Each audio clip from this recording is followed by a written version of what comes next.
की। ये देखें 8:30 बजे से गई हुई है गैस। क्या इफ्तारी बनाएं, क्या सहरी बनाएं, क्या खिलाएं, क्या पकाएं, क्या करें, भूखे मरे कब तक। गैस नहीं है फैजाबाद 2 नंबर में, ब्लॉक 2 में। ये देखिए गैस नहीं है ब्लॉक 2 में। सारे चूल्हे ऐसे ही पड़े, ठंडे पड़े, बिल्कुल कुछ नहीं कर सकते।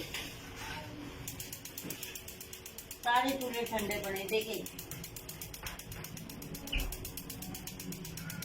गैस नहीं आ रही। इफ्तारी सहर सारा दिन कुछ नहीं है, खाली पड़ा है। आज तो हद ही कर दी है कि 9 बजे से ही आज बंद कर दी है गैस। के अफ्तारी में भी नहीं आ रही थी, फिर 9 बजे फिर बंद कर दी। अब तो खाना भी नहीं है, सहरी में भी पता नहीं क्या करेंगे, कितना बाजार से मंगवाएं।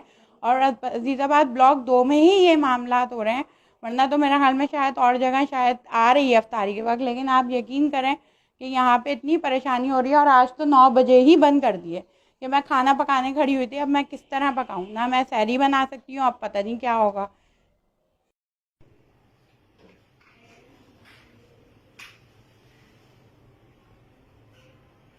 ऑन करें।